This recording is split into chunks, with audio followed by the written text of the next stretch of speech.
Salamlayıram sizi, dəyərli müəllimlərimiz. Sertifikasiya müsahibə izahımızı təqdim edirik.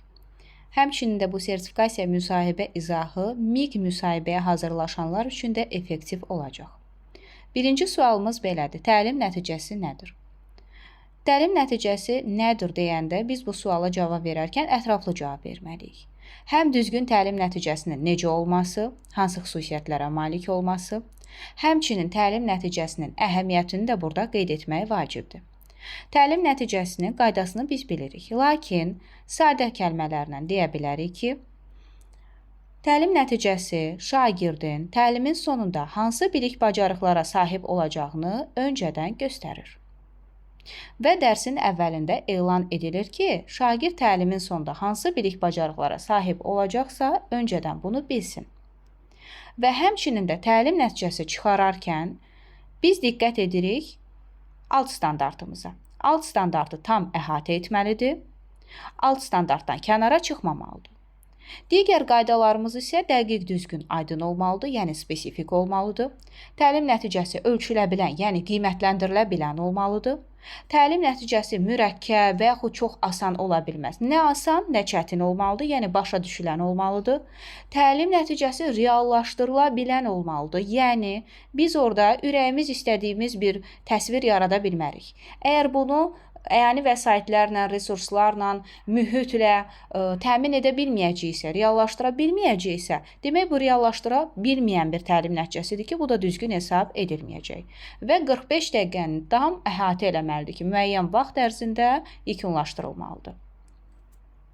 Buna da biz deyirik, smart texnologiyasına əsasən təlim nəticəsini biz düzgün şəkildə çıxara bilərik. Həmçinin də təlim nəticəsinin sonunda, yəni cümlələrinin sonunda dinamik feillərdən istifadə olunur. Yəni qiymətləndirilə bilən, ölçülə bilən feillərdən istifadə olunur. Statik feillərdən istifadə etmək olmaz. Dinamik feillərimiz də taksonomiya feilləridir. Bunu sadə dildə belə izah edim sizə. Dinamik feillər və statik feillər nə ilə fərqlənir? Statik feillərdən istifadə eləsək, şagirdin fəaliyyətini tam əhatə eləməyəcəyik. Məsələn, fizikadan deyirik ki, düsturu bilir, qaydanı bilir. Misal, məsələ etməyi bacarır. Bilir, bacarır, tanıyır, öyrədir, öyrənir, maq üstü 2 şəkilçisi və s. Bunlar nədir? Statik feillərdir, qiymətləndirilə bilmir. Yəni, şagirdin fəaliyyətini məhdud şəkildə göstərir. Bir növ desək, əzbərçi şagirdləri göstərir. Amma biz dinamik feillərdən istifadə edəndə artıq başa düşürük ki, şagirdin fəaliyyəti burada ətraflı, geniş şəkildə təsəvvür edilir. Yəni necə? Bir var qaydanı bilir, bu oldu stativ. Bir də var qaydaya uyğun nümunə gətirir. Qaydaya uyğun izah edir. Öyrəndiklərini əsasən öz sözlərlə ifadə edir. Öyrəndiklərini ümumiləşdirib danışır. Öyrəndiklərini araşdırdıqları ilə əlaqələndirərək danışır. Bax, bunlar dinamikdir. Çünki şagirdin fəaliyyətini geniş şəkildə əhatə elədi və təsvir elədi bizim üçün. Keçid alırıq digər istiqamətə. Digər istiqamətimiz nədir? Təkmilləşdirilmiş kurikuluma əsasən alt standart artıq təlim nəticəsi kimi götürülə bilər. Əgər alt standart sadədirsə, nə asan, nə çətin deyilsə, ölçülə biləndirsə və orada şagirdlər üçün başa düşmək çətinliyi yaradılmayacaqsa, bu zaman elə həmin alt standartı təlim nəticəsi kimi götürürük. Yox, əgər alt standart mürəkkəbdirsə, əlbəttə ki, biz ondan maksimum 2-3 dənə təlim nəticəsi çıxararaq təlimimizi reallaşdıra bilərik. Keçid alıram ikinci suala. Təlim zamanı sağlam psixoloji mühit necə yaradılır?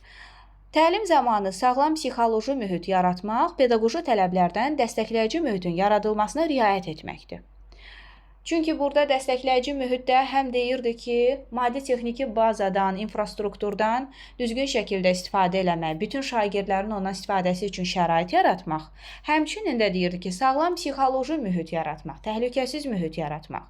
Şagird əgər pozitiv deyilsə, şagird əgər aqressiya ilə doludursa, şagird passivdirsə, onlar arasında konflikt, münaqişələr yaranırsa, bu zaman biz şagirdə nəyisə öyrədə bilərikmi? Xeyr.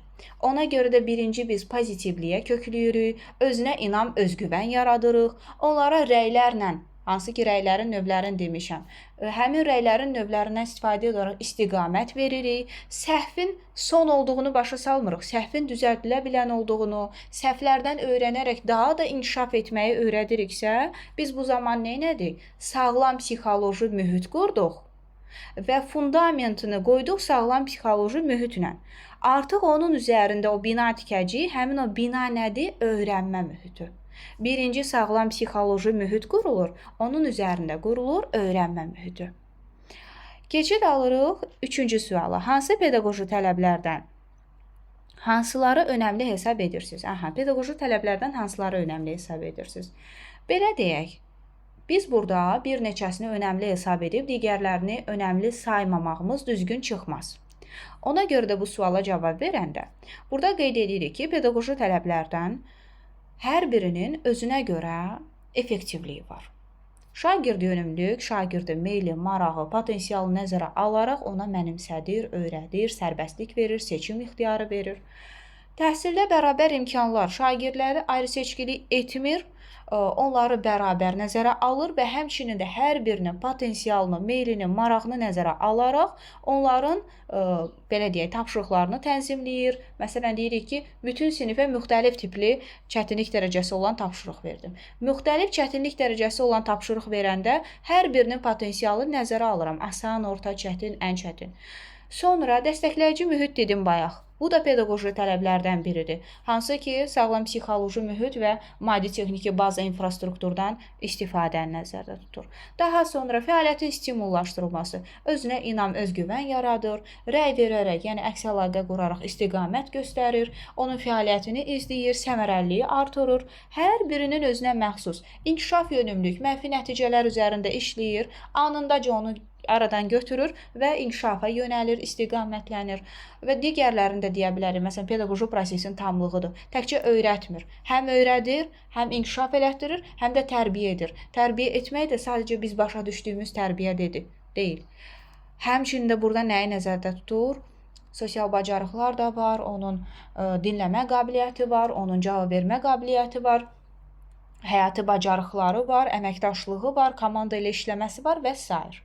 Bunlar hamısı hər bir pedaqoji tələbdə birləşir ki, hər bir pedaqoji tələbində özünə görə effektivliyi böyükdür. Ona görə də biz deyəcəyik ki, təkcə bir neçəsindən yox, hər birindən istifadə edirəm və çalışıram ki, hər birinin belə deyək, vacib məqamlarını şagirdlərimdə formalaşdırım.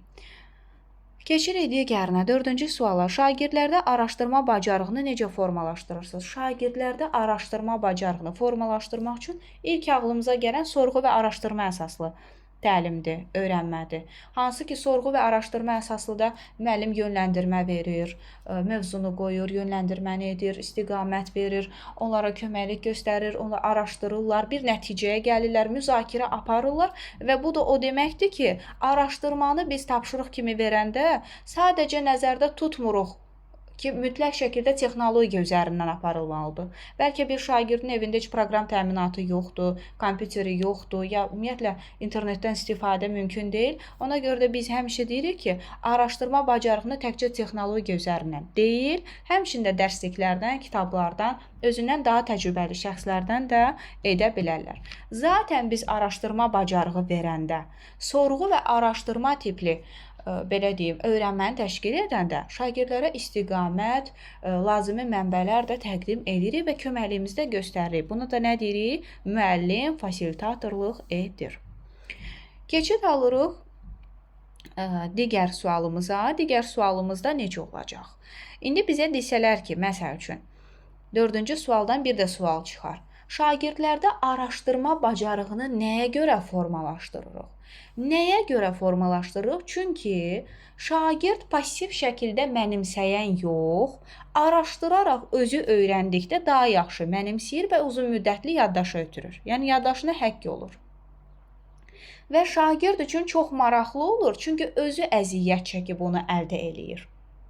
Müəllim hazır şəkildə bilik ötürəndə şagird üçün bezdirici gələ bilər, yorucu gələ bilər, passivlik ola bilər. Amma şagird özü hər hansısa bir işi görüb, araşdırıb, tapıb, nəinki tək özü, yoldaşları ilə bərabər, həmçinin burada əməkdaşlıq var, ünsiyyət var və digər məqamlar da var ki, bunlara diqqət yetirsək, biz baxırıq ki, araşdırma bacarığını şagirdlərdə formalaşdırmaq böyük bir əhəmiyyətə malikdir. Təkcə araşdırmağı yox, neynirlər? Əməkdaşlığı, ünsiyyəti, yoldaşlığı, bərabər komanda ilə işləməyi və həmçinin də özü araşdıraraq, kəşf edərək öyrənməyi onlar üçün daha maraqlı olmasının da fakt nümunəsidir.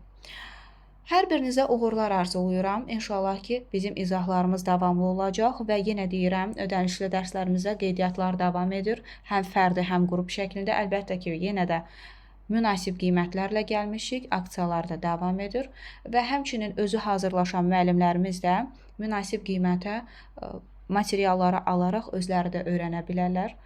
Kimlər ki, özü hazırlaşır.